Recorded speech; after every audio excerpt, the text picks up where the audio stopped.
ഹരി ഓം. ഏവർക്കും വൃന്ദാവനത്തിന്റെ യൂട്യൂബ് ചാനലിലേക്ക് സ്നേഹപൂർവ്വം സ്വാഗതം. ഞാൻ ദേവനന്ദോ. ഏവർക്കും സ്നേഹം നിറഞ്ഞ വിഷു ആശംസകൾ. ഇന്ന് നമ്മൾ സംസാരിക്കുന്ന വിഷു ഫലമാണ് കേട്ടോ. അശ്വതി മുതൽ രേവതി വരെയുള്ള ഓരോ നക്ഷത്രക്കാർക്കും എന്തൊക്കെ ഫലങ്ങളാണ് ജീവിതത്തിൽ വരിക, എന്തൊക്കെ കാര്യങ്ങളാണ് നാം ശ്രദ്ധിക്കേണ്ടത്, എന്തൊക്കെയാണ് നമ്മൾ ചെയ്യേണ്ട പരിഹാരങ്ങൾ, ഇത്ര കാര്യങ്ങളാണ് നമ്മുടെ സംസാരിക്കുക. ശനി മീനരാശിയിലും ഇടവത്തിൽ വ്യാഴവും പറഞ്ഞ കൊള്ളവർഷം 1200 ആണ്ട് മീനമാസം 30-ന്, അതായത് 13/4/2025 രാത്രി 3:21 ചോദ്യ നക്ഷത്രം 1-ാം പാദത്തില് നമ്മുടെ രവിസംഗമം അല്ലെങ്കിൽ മേട രവിസംഗമം അല്ലെങ്കിൽ വിഷു സംഗമം എന്ന് പറയാം.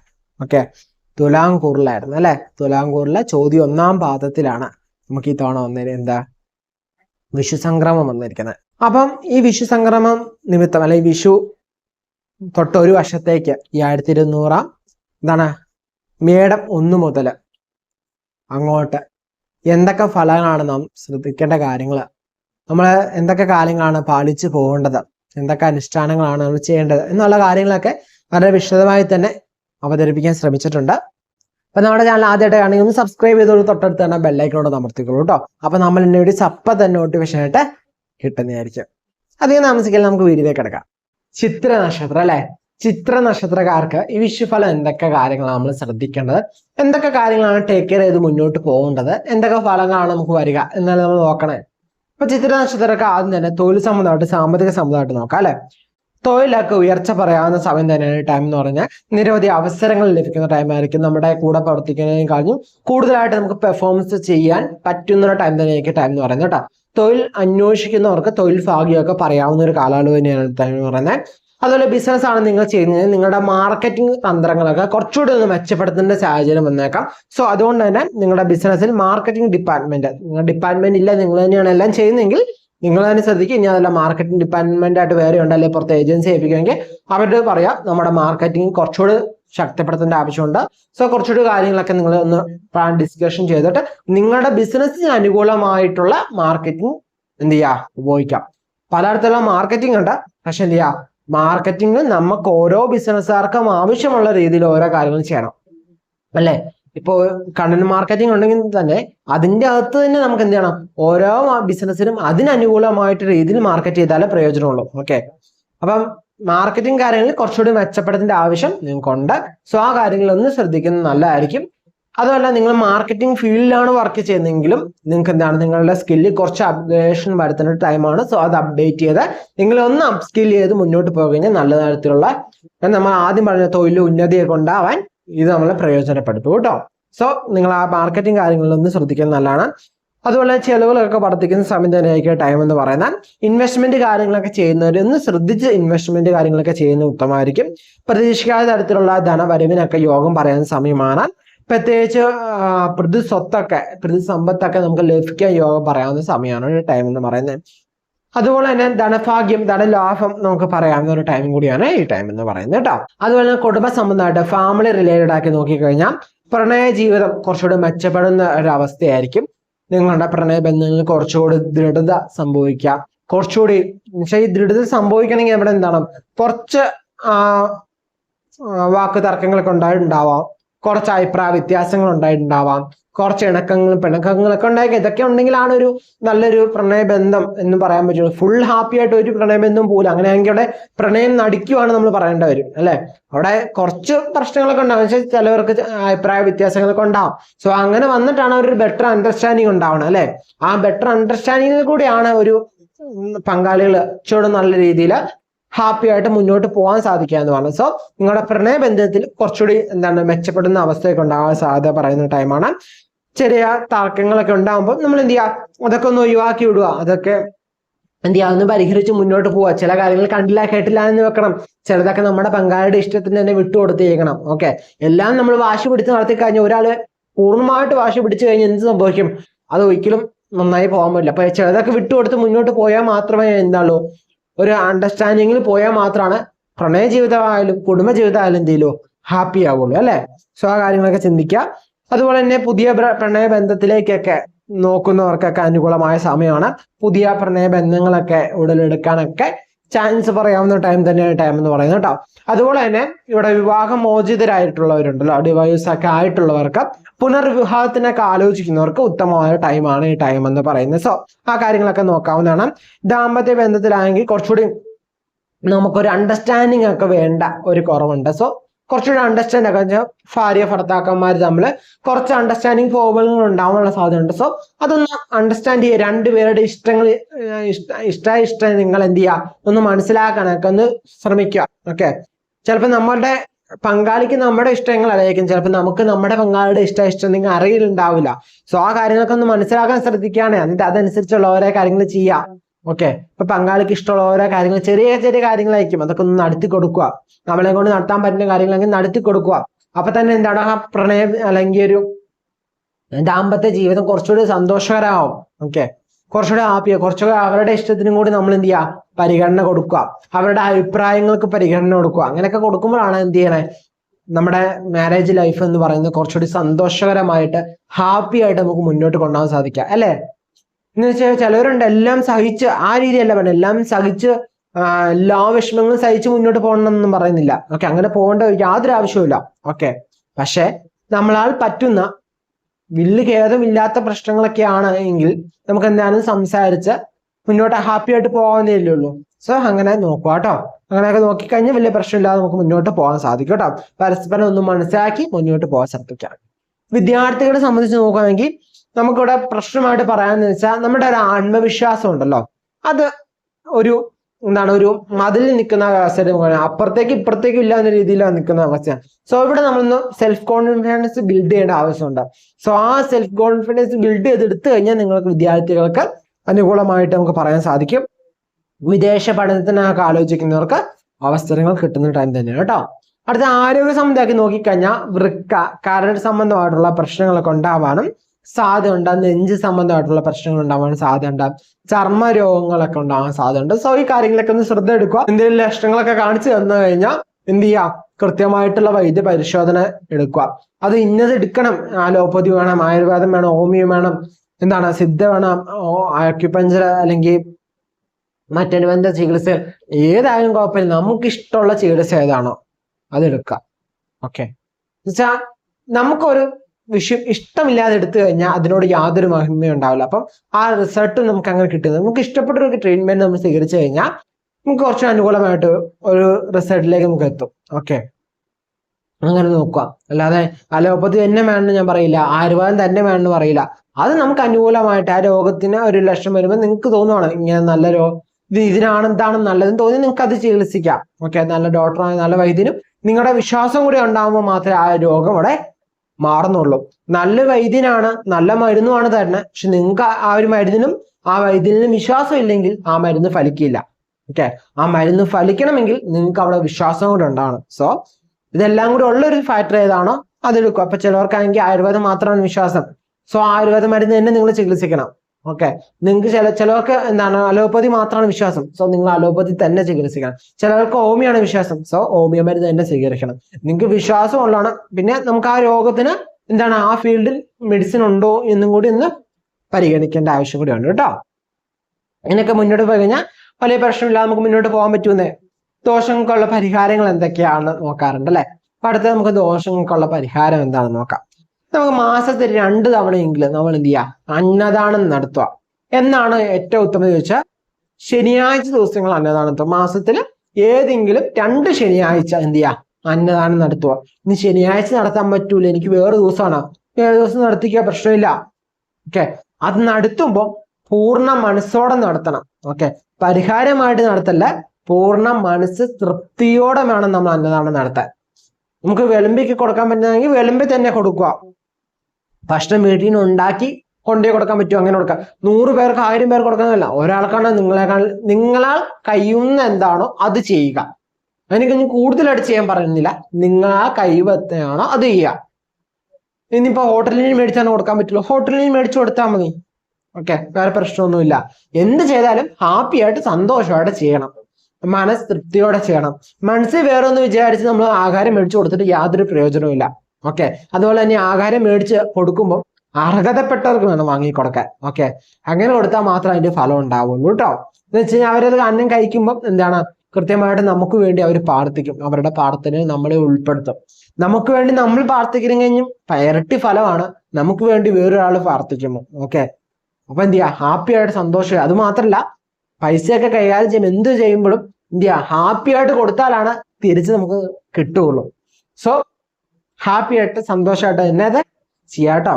അതുപോലെ തന്നെ വെള്ളിയാഴ്ച ദിവസങ്ങളിൽ ദേവീ ക്ഷേത്ര ദർശനമൊക്കെ നടത്തുന്നത് വളരെ ഉത്തമമായിട്ടുള്ള കാര്യമാണ്. ക്ഷേത്ര ദർശനം നടത്തുമ്പോൾ ഞാൻ പറയാറുണ്ട്, വെറും കൈയോടെ ക്ഷേത്ര ദർശനം നടത്തല്ല. നമ്മളാൽ പറ്റുന്ന വഴിപാട് എന്താണോ യഥാശക്തി വഴിപാട് കഴിപ്പിക്കുക. ഇതൊന്നും പറ്റില്ല ക്ഷേത്രത്തിൽ, നമ്മൾ ചെല്ലുന്ന ക്ഷേത്രത്തിൽ പൂവൊക്കെ സമർപ്പിക്കാൻ പറ്റുമെങ്കിൽ വീട്ടിൽ നിന്നുള്ള പുഷ്പം കൊണ്ടുപോയി സമർപ്പിക്കുക. ശുദ്ധമായിട്ടുള്ള പൂവായിരിക്കണം, അതുകൊണ്ട് എന്ത് ചെയ്യുക, സമർപ്പിക്കുക. ഇനി അത് പറ്റൂല, നമുക്ക് പുഷ്പങ്ങളൊന്നുമില്ല, അപ്പൊ എന്ത് ചെയ്യാ, നമ്മളാൽ എന്താണ് ഒരു പുഷ്പാഞ്ജലി കഴിപ്പിക്കുക, അല്ലെങ്കിൽ ഒരു എണ്ണ മേടിച്ച് നടയിൽ വെക്കുക, അല്ലെങ്കിൽ എന്താണ് സാമ്പാനിയും കർപ്പൂരം മേടിച്ചു കൊടുക്കുക, അല്ലെങ്കിൽ മാല സമർപ്പിക്കുക. നമ്മളാൽ പറ്റുന്ന എന്താണോ അത് സമർപ്പിക്കുക. ഓക്കെ, പിന്നെ നമുക്ക് മനസ്സിലൊരു വഴിപാട് ചെയ്യണമെന്ന് തോന്നി അവിടെ ചെന്ന് കഴിയുമ്പോൾ നമ്മുടെ ഈ പൈസ ഉണ്ടെങ്കിൽ നടത്തുക, ഇല്ലെങ്കിൽ അടുത്തവണ ചെല്ലുമ്പോൾ നടത്തുക. ഓക്കെ, അപ്പൊ അങ്ങനെയൊക്കെ ക്ഷേത്ര ദർശനമൊക്കെ കണ്ടിന്യൂസ് മുടങ്ങാതെ പോണോ, അങ്ങനെയൊന്നും ഇല്ല കേട്ടോ. നമ്മളാൽ പറ്റുന്ന ദിവസങ്ങളിൽ പോവാ. അപ്പൊ സ്ത്രീകളെ സംബന്ധിച്ച് എല്ലാ ദിവസങ്ങളിലും എല്ലാ വെള്ളിയാഴ്ച ദിവസം പോകാൻ പറ്റിയെന്ന് വരില്ല. സോ എന്ത് ചെയ്യണം, പറ്റുന്ന വെള്ളിയാഴ്ച ദിവസങ്ങളിൽ പോവാ. ഓക്കെ, അപ്പൊ ആ ഒരു റിസൾട്ട് നമുക്ക് കിട്ടും. ഓക്കെ, നല്ല ഗുണങ്ങൾ കിട്ടും. ദോഷമായിട്ട് പരിഹാരങ്ങൾ ചെയ്യുമ്പോൾ ഒരിക്കലും ദോഷം വരും, ഇത് മുടങ്ങിപ്പോയ ദോഷമാകും എന്നുള്ള ചിന്തയോടെ നമ്മൾ ഒരു പരിഹാരവും ചെയ്യല്ലോ കേട്ടോ. അല്ല, നമ്മുടെ സന്തോഷത്തിന്, നമുക്ക് ഹാപ്പി, നമുക്കൊരു പോസിറ്റീവ് എനർജി കിട്ടാൻ വേണ്ടിയല്ലേ ഇതൊക്കെ നടത്തുന്നത്. അപ്പൊ ഹാപ്പി ആയിട്ട് തന്നെ നമ്മൾ എല്ലാം നടത്താം കേട്ടോ. അതുപോലെ തന്നെ നമ്മൾ മാസത്തിൽ ഒരുന്ന ഗണപതി ഹവനം, ഗണപതി ഹോമം നടത്തുന്ന വളരെ ശ്രേഷ്ഠവനാണ്. അത് വീട്ടിൽ വെച്ച് നടത്താൻ പറ്റുമെങ്കിൽ അത് ഏറെ ശ്രേഷ്ഠമാണ്. നീ വീട്ടിൽ വെച്ച് നടത്താൻ പറ്റൂല, അതിനുള്ള സാമ്പത്തികമൊന്നും ഇല്ല എന്നുണ്ടെങ്കിൽ ക്ഷേത്രത്തിൽ നടത്തിയാൽ മതി. പക്ഷെ ക്ഷേത്രത്തിൽ നടത്തുമ്പോൾ എന്ത് ചെയ്യാ, ഒന്ന് പോയി കൂടും കൂടി ചെയ്യാൻ പറ്റുമെങ്കിൽ അത്ര നല്ലതാണ്. ഇനി കൂടാൻ സാധിച്ചില്ലെങ്കിൽ ക്ഷേത്രത്തിലെങ്കിലും എന്ത് ചെയ്യാ, മാസത്തിൽ ഒന്നെന്ന രീതിയിൽ നടത്താൻ നല്ലതാണ് കേട്ടോ. വീട്ടിൽ നടത്താൻ പറ്റുന്നവർ വീട്ടിൽ തന്നെ നടത്തുക, അതാണ് ഏറ്റവും ശ്രേഷ്ഠകരമായിട്ടുള്ള കാര്യം. അത് പറ്റൂല്ലെങ്കിൽ എന്ത് ചെയ്യാം, ക്ഷേത്രത്തില് നടത്താവുന്നതാണ് കേട്ടോ. അതുപോലെ തന്നെ തിങ്കളാഴ്ച ദിവസം വൈകുന്നേരം നമ്മള് ശിവക്ഷേത്ര ദർശനമൊക്കെ നടത്തുന്നത് നല്ലതാണ് കേട്ടോ. ഈ വഴിപാടുകളൊക്കെ നടത്തുക, എല്ലാ ഈശ്വര വിശ്വാസത്തോടെ എന്ത് ചെയ്യാ, സൽക്കർമ്മങ്ങളും സൽപ്രവൃത്തികളെ ചെയ്ത് ചിന്തിച്ച് നടത്തുക, നമുക്ക് നല്ലത് സംഭവിക്കും കേട്ടോ. ഇത്രയൊക്കെയാണ് വിഷുഫലം എന്ന് പറയുന്നത്. നമ്മുടെ പേരും നക്ഷത്രം താരെ കമന്റ് ചെയ്യുകയാണെങ്കിൽ നമ്മുടെ ക്ഷേത്രത്തിൽ നടക്കുന്ന പൂജയിലും പ്രാർത്ഥനയിലും നിങ്ങളുടെ പേരും നക്ഷത്രം ഉൾപ്പെടുത്തുന്നതായിരിക്കും കേട്ടോ. അതുപോലെ തന്നെ താരെ പേരും കമന്റും നക്ഷത്രം കമന്റ് ചെയ്യുമ്പോൾ എന്ത് ചെയ്യുക, അതിൽ ടൈപ്പ് ചെയ്തേക്കുന്ന ആളുടെ പേരും നക്ഷത്രം വേണ്ടി നിങ്ങളുടെ പ്രാർത്ഥന വേളയിലും ഒന്ന് ഉൾപ്പെടുത്തുക. കാരണം അറിയാലോ, നമുക്ക് വേണ്ടി നമ്മൾ സ്വയം പ്രാർത്ഥിക്കുന്ന ഇരട്ടി ഫലമാണ് നമുക്ക് വേണ്ടി മറ്റുള്ളവർ പ്രാർത്ഥിക്കുന്നത് എന്ന് പറയുന്നത്. സോ പരസ്പരം അങ്ങോട്ടും ഇങ്ങോട്ടും പ്രാർത്ഥിക്കുമ്പോൾ എന്താണ്, അതിന്റെ ഇരട്ടി പവർ കിട്ടും. നമ്മൾ ക്ഷേത്രത്തിൽ നടത്തുന്ന പ്രാർത്ഥന അല്ലാതെ നിങ്ങളും അങ്ങോട്ടും ഇങ്ങോട്ട് നടത്തുമ്പോൾ ഇരട്ടി ഒരു പവറായിരിക്കും. ഈശ്വരനിലേക്ക് പെട്ടെന്ന് അത് എത്താനുള്ള പോസിബിലിറ്റി ഭയങ്കര കൂടുതലാണ് കേട്ടോ. അതുപോലെ തന്നെ ഇത്രയും വിഷുഫലം കേട്ടു. അപ്പൊ വിഷുഫലം കേൾക്കുമ്പോൾ കുറെ ആളുകൾക്ക് സന്തോഷം, കുറെ ആൾക്ക് ദുഃഖങ്ങളൊക്കെ ഉണ്ടാവാം, സ്വാഭാവികം. കാരണം നല്ല ഫലങ്ങൾ കേട്ടവർക്ക് സമാധാനവും സന്തോഷവും കിട്ടും. ദോഷഫലങ്ങൾ കേട്ടവർക്ക് ഒരു ദുഃഖവും വെറുപ്പും സങ്കടവും വിഷമവും ഒരു വിങ്ങളൊക്കെ ഉണ്ടാവാൻ ചാൻസ് ഉണ്ട്. ഒക്കെ അത് നോർമലാണ്, നമ്മൾ ഹ്യൂമൻസ് ആണ്, ഉണ്ടാവും. ഓക്കെ, പക്ഷെ ഇവിടെ നമ്മൾ ശ്രദ്ധിക്കുന്ന കാര്യം എന്തായാലും നമ്മൾ എന്ത് ഇമോഷണൽ ആയാലും ഒത്തിരി ഓവർ ആക്കല്ല, ഒരു ബാലൻസ് ചെയ്ത് മുന്നോട്ട് പോകും. അപ്പൊ നമുക്ക് ഓവർ എക്സ്പെക്ടേഷൻ ഓരോ കാര്യങ്ങൾ ചെയ്യുമ്പോൾ നമുക്ക് അതനുസരിച്ച് എഫക്റ്റ് വരും. അപ്പം നമ്മൾ ഓവർ എക്സ്പെക്ടേഷൻ വേണ്ട, ടേക്ക് കെയർ ചെയ്യാൻ പറഞ്ഞേക്കുന്നവർ കറക്റ്റായിട്ട് ടേക്ക് കെയർ ചെയ്യുക. അതുപോലെ തന്നെ നമ്മൾ മറ്റൊരു വീഡിയോയിലും ചെയ്യാത്ത ഒരു കാര്യം ഈ ഒരു വീഡിയോയിൽ, ഈ ഒരു പിടിഷനിൽ ഉൾപ്പെടുത്തിയിട്ടുണ്ട്. വിഷുഫലത്തിലെ പരിഹാര കർമ്മങ്ങൾ, പരിഹാരങ്ങൾ, റെമീൻസ് നമ്മൾ പറഞ്ഞിട്ടുണ്ട്. അത് എന്തിനാണ് വെച്ച് കഴിഞ്ഞാൽ ഓരോ നക്ഷത്രകാലം നമ്മൾ 27 നക്ഷത്രഫലമായിട്ടാണ് ഇട്ടേക്കുന്നത് അല്ലേ. അപ്പം നമ്മൾ എന്തിനാണ് ഓരോ നക്ഷത്രക്കാർക്കും അവരവർക്ക് ചെയ്യാൻ പറ്റുന്ന വഴിപാട് ചെയ്യുക. അത് പൂർണ്ണമായിട്ടും ചെയ്യണമെന്ന് ഞാൻ പറയില്ല, പക്ഷെ അതിൽ ഒന്നോ രണ്ടോ എങ്കിലും എന്തെങ്കിലുമൊക്കെ ചെയ്യുക. കാരണം എന്താ, ഒന്നും ചെയ്യാതിരിക്കുന്ന കഴിഞ്ഞപ്പോൾ അതാണ് എന്തെങ്കിലും ചെയ്യുന്നത് അല്ലേ. അപ്പൊ അതുകൊണ്ട് ഈ വിഷുഫലം റെഡി ആക്കിക്കൊണ്ടിരുന്നപ്പം എനിക്ക് തോന്നി, ഓക്കെ, ഇവിടെ റെമഡി വേണം, പരിഹാരങ്ങൾ കൂടെ വേണം. പക്ഷെ ഒരു വർഷത്തേക്കുള്ളതാണ്. കാരണം നമ്മൾ വർഷഫലം ഇട്ടപ്പോൾ നമ്മൾ പരിഹാരം ഇട്ടില്ല, പക്ഷെ വിഷുഫലം പ്രിപ്പയർ ചെയ്തുകൊണ്ടിരുന്നപ്പോൾ എനിക്ക് തോന്നി ഇവിടെ പരിഹാരങ്ങളും വേണം. ശരിക്കും പറഞ്ഞാൽ ഒരു ആയില്യം തൃക്കേട്ട ആ ഭാഗം എത്തിയപ്പോഴാണ് ശരിക്കും നമുക്കൊരു തോന്നലുണ്ടായത്, പരിഹാരങ്ങൾ കൊടുക്കണം എന്നൊരു തോന്നലുണ്ടായത്. സോ നമ്മൾ വീണ്ടും ബാക്കി വന്ന് ബാക്കിയുള്ള അശ്വതി മുതലുള്ള എല്ലാ നക്ഷത്രക്കാർക്കും വേണ്ട പരിഹാര കർമ്മങ്ങളൊക്കെ കൃത്യമായിട്ട് വീഡിയോയിൽ പറഞ്ഞിട്ടുണ്ട്. അപ്പം ചെയ്യാൻ പറ്റും. അപ്പം വലിയ തുകയൊക്കെ ആവും എന്ന് ചിന്തയുണ്ട്. അങ്ങനെയുള്ള കാര്യങ്ങളൊക്കെ വരുമ്പോൾ നിങ്ങളാൽ പറ്റുന്ന എന്നുവെച്ചാൽ ഒന്നും ചെയ്യാതെ ഒരു ക്ഷേത്രത്തിൽ ചെന്ന് കഴിഞ്ഞാൽ ഒന്നും ചെയ്യാതിരിക്കാൻ കഴിഞ്ഞാൽ അതാണ് നമുക്ക് പറ്റുന്ന രീതിയിൽ യഥാശക്തി എന്തെങ്കിലുമൊക്കെ വഴിപാട് കാരണം ഒരു ഈശ്വരാധീനം ഒരു ഈശ്വരാനുഗ്രഹം നമുക്ക് എപ്പോഴും ഉണ്ടാവും ഓക്കെ കൂടെ. കാരണം അതുപോലെ തന്നെ ഈശ്വരൻ്റെ കാര്യം ചെയ്യുമ്പോൾ പലരും പറയുന്നത് ഞാൻ ഇത്രയും ഇതുണ്ട് അമ്പലങ്ങളിൽ വഴിപാടുകൾ ചെയ്യുന്നുണ്ട് മുടങ്ങാതെ എല്ലാ മാസം 1-ാം തീയതി എന്ന് പറഞ്ഞാൽ ക്ഷേത്രത്തിൽ പോകുന്നുണ്ട് എന്നാൽ പറ്റുന്ന ഓരോ വഴിപാടും ചെയ്യുന്നുണ്ട് പക്ഷെ ഒരു പ്രയോജനം കിട്ടുന്നില്ല എന്ന് പറയുന്നത്. പക്ഷെ നമ്മൾ നോക്കിക്കഴിഞ്ഞാൽ നമുക്ക് ഇപ്പോഴും ഇങ്ങനെ നിൽക്കാൻ പറ്റുന്ന ചിലപ്പോൾ അതൊക്കെ ചെയ്തുകൊണ്ടായിരിക്കാം ഓക്കെ. അതുപോലെ തന്നെ ഈശ്വരന് കാര്യം കൊടുക്കുമ്പോൾ ഒരിക്കലും നമ്മൾ വിഷമത്തോടെ അല്ലെ സങ്കടത്തോടെ കൊടുക്കില്ല. നമ്മൾ മനസ്സോടെ വേണം കൊടുക്കാൻ. കാരണം നമുക്ക് ഈ പൈസ അല്ലെങ്കിൽ ഈ സമ്പത്തികം നമുക്ക് തന്നതാരാ ഈശ്വരനാണ്. അപ്പൊ നമ്മൾ അത് ഈശ്വരന് കൊടുക്കുമ്പോൾ ഒരിക്കലും ആ ഒരു വിഷമത്തോടെ ദേഷ്യത്തോടെ ഒന്നും കൊടുക്കാൻ പാടില്ല. അതുപോലെ പൈസയുടെ കാര്യം എന്ത് കാര്യം നിങ്ങൾ ഒരു കാര്യം കടയിൽ പോയി മേടിക്കുന്നു അപ്പൊ അതിന് ഇത്രയും പൈസ ആവല്ലോ അല്ലെങ്കിൽ നിങ്ങൾക്ക് വേണമെങ്കിൽ മേടിക്കുക വേണ്ടെങ്കിൽ മേടിക്കേണ്ട. പക്ഷെ പൈസ കൂടുതലാണല്ലോ എന്ന് വിചാരിച്ച് എന്ത് ചെയ്യില്ല അവിടെ പ്രാഗി കൊടുക്കാനോ അങ്ങനെയുള്ള കാര്യങ്ങളും ചെയ്യില്ല. കാരണം എന്താണെന്ന് വെച്ച് കഴിഞ്ഞാൽ പൈസ എന്ന് പറയുന്നത് ലക്ഷ്മിയാണ് അല്ലെ. അപ്പൊ ലക്ഷ്മിക്ക് അല്ലെങ്കിൽ മഹാലക്ഷ്മിയാണ്. അപ്പം ആ പൈസ നമുക്ക് തിരിച്ചെത്തണമെങ്കിൽ നമ്മൾ സന്തോഷത്തോടെ അത് എക്സ്പെൻസ് ചെയ്താൽ മാത്രമാണ് നമ്മളിലേക്ക് തിരിച്ചെത്തുള്ളൂ. കാരണം എന്നെ കൈകാര്യം ചെയ്യുമ്പോൾ സന്തോഷം വരുന്നുണ്ട് എന്നൊരു തോന്നല് പൈസക്ക് തോന്നും. മറ്റേത് എന്നെ കൈകാര്യം ചെയ്തിട്ട് വലിയ പ്രത്യേകിച്ച് ഗുണമല്ലോ എപ്പോഴും ഒരു കുറ്റം അല്ലെങ്കിൽ എപ്പോഴും ഒരു നെഗറ്റീവ് ഷെയ്ഡാണ് എന്നൊരു ചിന്ത വരുമ്പോൾ പിന്നെ പൈസ നമ്മളിലേക്ക് വരാനുള്ള മടിക്കും. നമ്മൾ ശ്രദ്ധിച്ചറിയാം ചില ആളുകൾക്ക് ഇടയ്ക്ക് പൈസ വന്നിട്ട് പിന്നീട് പൈസ ഉണ്ടാവാതെ നിൽക്കുന്ന സാഹചര്യത്തിൽ കാരണം എന്ന് വെച്ചാൽ അവർ പൈസ കൈകാര്യം ചെയ്തതിന്റെ പ്രശ്നമാണ്. അത് ഫിനാൻഷ്യൽ മാനേജ്മെന്റ് മാത്രമല്ല ഓക്കെ ഇങ്ങനൊരു ടീം കൂടി ഉണ്ട്. സോ ആ കാര്യങ്ങൾ ശ്രദ്ധിക്കുക. അതുപോലെ തന്നെ നമ്മുടെ കൂട്ടായ്മയെ ജോയിൻ ചെയ്യാൻ പവേഴ്സ് ക്ലബ്ബ് എന്ന് പറഞ്ഞ ഒരു കൂട്ടായ്മ ഒരു കമ്മ്യൂണിറ്റി ജോയിൻ ചെയ്യാൻ താല്പര്യം ഉണ്ടെങ്കിൽ നിങ്ങൾ താഴെ ഡിസ്ക്രിപ്ഷനിൽ കൊടുക്കുന്ന ലിങ്ക് ക്ലിക്ക് ചെയ്താൽ ഡയറക്റ്റ് ആ ഗ്രൂപ്പിൽ ജോയിൻ ചെയ്യാവുന്നതാണ് കേട്ടോ. ആ ഗ്രൂപ്പിന്റെ പ്രത്യേകത എന്താണെന്ന് വെച്ച് കഴിഞ്ഞാൽ നമ്മൾ ഏറ്റവും പെട്ടെന്ന് നമ്മൾ റിലേറ്റഡ് ആയിട്ടുള്ള സർവീസുകൾ അതുപോലെ വെബിനാർസ് ഒക്കെ പെട്ടെന്ന് അറിയിക്കുന്ന ആ ഗ്രൂപ്പിലായിരിക്കും. അത് കഴിഞ്ഞിട്ട് യൂട്യൂബിൽ തന്നെ വരാൻ ചാൻസ് ഉള്ളൂ ഓക്കെ. ഏറ്റവും കൂടുതൽ ചില ന്യൂസ് യൂട്യൂബിൽ വന്നു കഴിയുമ്പോഴും അവിടെ ആ ഗ്രൂപ്പിൽ ഉണ്ടായിരിക്കും. അതുകൊണ്ട് അങ്ങനെയുള്ളവർക്ക് താല്പര്യമുള്ളവർക്ക് ജോയിൻ ചെയ്യാവുന്നതാണ്. എല്ലാ മാസവും മില്ലിയനേഴ്സ് സക്സസ് മന്ത്ര എന്ന് പറയുന്നൊരു വെബിനാർ ഉണ്ടാവും. അത് എന്താണ് അതുപോലെ തന്നെ മറ്റ് അനവധി വെബിനാർസ് ഉണ്ടാവും. നമ്മൾക്ക് ഇതുവരെ കണ്ടക്ട് ചെയ്ത് വന്നിട്ടില്ല ആ ഗ്രൂപ്പിൽ പവേഴ്സ് ക്ലബ്ബിൽ കണ്ടക്ട് ചെയ്തിട്ടില്ല. പെയ്ഡും ഫ്രീ ആയിട്ടുള്ള വെബിനാർസ് ഉണ്ടാവും. അതുപോലെ തന്നെ നമ്മുടെ കൺസൾട്ടേഷണൽ കാര്യങ്ങൾ തന്നെ ചില സമയത്ത് ഓഫേഴ്സ് നമ്മൾ പ്രൊവൈഡ് ചെയ്യുന്നുണ്ട്. ഇപ്പം നോർമലി ഒരു കോൾ കണ്ട് അല്ലെങ്കിൽ യൂട്യൂബ് വീഡിയോ കണ്ടിട്ടോ അല്ലെങ്കിൽ നമ്മുടെ അഡ്വർടൈസ്മെന്റ് എന്തെങ്കിലും കണ്ടിട്ട് നമ്മൾ കോൾ ചെയ്യുന്ന കഴിഞ്ഞാൽ ഒരു ഫീസ് നമ്മുടെ ഓഫീസിന് പറയുന്നുണ്ട്. പക്ഷെ അതല്ലാതെ പവേഴ്സ് ക്ലബ്ബിൽ നിന്ന് ചില സമയത്ത് ഓഫേഴ്സ് പ്രൊവൈഡ് ചെയ്യുമ്പോൾ ഓഫർ കൃത്യ ടൈമിൽ ഗ്രാപ്പ് ചെയ്താൽ നമുക്ക് എന്ത് ചെയ്യും പ്രത്യേക ഓഫർ കിട്ടും. 24 മണിക്കൂറുകൾക്ക് 2 മണിക്കൂർ നേരത്തേക്ക് 1/2 മണിക്കൂറുകൾക്ക് നിൽക്കുന്ന ഓഫേഴ്സ് പ്രത്യേകമായിട്ട്. അത് എന്തിനാണെന്ന് വെച്ച് കഴിഞ്ഞാൽ ഗ്രൂപ്പിൽ ആക്റ്റീവായിട്ട് ഗ്രൂപ്പിൽ മെസ്സേജ് വന്നാൽ എപ്പോഴും കാണുന്ന ആളുകൾക്ക് കിട്ടാൻ വേണ്ടിയൊക്കെയാണ്. എന്ന് വെച്ചാൽ എപ്പോഴും ഒരു പ്രശ്നത്തിൽ നിൽക്കുന്നവർക്ക് പരിഹാരം കിട്ടാൻ വേണ്ടി പെട്ടെന്ന് പൈസ ഇല്ലാത്തതുകൊണ്ട് പരിഹാരം കിട്ടാതിരിക്കല്ല ഓക്കെ. അങ്ങനെ ഒരു എന്താണ് പ്രപഞ്ചം അല്ലെങ്കിൽ യൂണിവേഴ്സ് അല്ലെങ്കിൽ ഈശ്വരൻ നമ്മളിലേക്ക് തോന്നിപ്പിക്കും ഒരു ഈ ടൈമിൽ ഓഫർ കൊടുക്കുക എന്നൊരു ചിന്ത ഉണ്ടാക്കി കഴിഞ്ഞാൽ നമ്മൾ എന്ത് ചെയ്യും ആ സമയത്ത് ആ ഗ്രൂപ്പിൽ ഓഫേഴ്സ് ഉണ്ടായിരിക്കും കേട്ടോ. അപ്പൊ അങ്ങനെയുള്ള കാര്യങ്ങളൊക്കെ ആയിരിക്കും ഉണ്ടാകും. വെബിനാർസ് അറ്റൻഡ് ചെയ്യാൻ വേണ്ടി ജോയിൻ ചെയ്യുന്നവർക്ക് അങ്ങനെ ജോയിൻ ചെയ്യാം. കൺസൾട്ടേഷനിൽ ഓഫേഴ്സ് കിട്ടാൻ വേണ്ടി ജോയിൻ ചെയ്യുന്നവർക്കും അങ്ങനെ ജോയിൻ ചെയ്യുന്നതാണ്. അതല്ലെങ്കിൽ നമ്മുടെ ഒരു കൂട്ടായ്മ എന്നുവെച്ചാൽ ഒരു ഫാമിലി പോലെയാണ്. അവിടെ പറയുന്ന കണ്ടന്റ് വാല്യൂ പ്രൊവൈഡ് ചെയ്തിട്ട് അത് മാക്സിമം നിങ്ങളിലേക്ക് എത്താവുന്ന രീതിയിൽ മാക്സിമം മനസ്സിലാക്കാവുന്ന രീതിയിൽ അത്ര സിംപ്ലിഫൈ ചെയ്തിട്ടാണ് എന്നുവെച്ചാൽ കൊച്ചു കുട്ടികൾ ഇരുന്നപ്പോൾ അവർക്ക് മനസ്സിലാവുന്ന ടൈമിൽ തന്നെയാണ് ആ വെബിനാർസ് ഒക്കെ കണ്ടക്ട് ചെയ്ത് പോകുന്നത് കേട്ടോ. അപ്പൊ ഇപ്പൊ നമ്മൾ കുറച്ച് ഒരു 6 to 7 വെബിനാർസ് മില്ലിയനേഴ്സ് സക്സസ് മന്ത്രയുടെ നടത്തിയിട്ടുണ്ട് പവേഴ്സ് ക്ലബിന്റെ ഭാഗമായിട്ട്. ഇനിയും അങ്ങോട്ട് നമ്മൾ നടത്തുന്നത് ഞാൻ ഉദ്ദേശിക്കുന്നത് ഇടയ്ക്ക് നിർത്താൻ വേണ്ടി നിന്നാണ്. പക്ഷെ പിന്നീട് നമ്മൾ ഗ്രൂപ്പിൽ പുതിയ ആളുകൾ ജോയിൻ ചെയ്തപ്പോൾ അവർക്കും കൂടി കിട്ടണം എന്ന ആഗ്രഹത്തോടെ നമ്മൾ വീണ്ടും അത് കണ്ടിന്യൂ ചെയ്യുന്നുണ്ട് കേട്ടോ. അപ്പൊ നമുക്ക് അവിടെ കൂട്ടായ്മയെ കാണാം. നമ്മുടെ പവേഴ്സ് ക്ലബിൽ നിന്ന് കൂട്ടായ്മയെ ജോയിൻ ചെയ്യാൻ താല്പര്യമുള്ളവർ മാത്രം ചോദിച്ചാൽ മതി.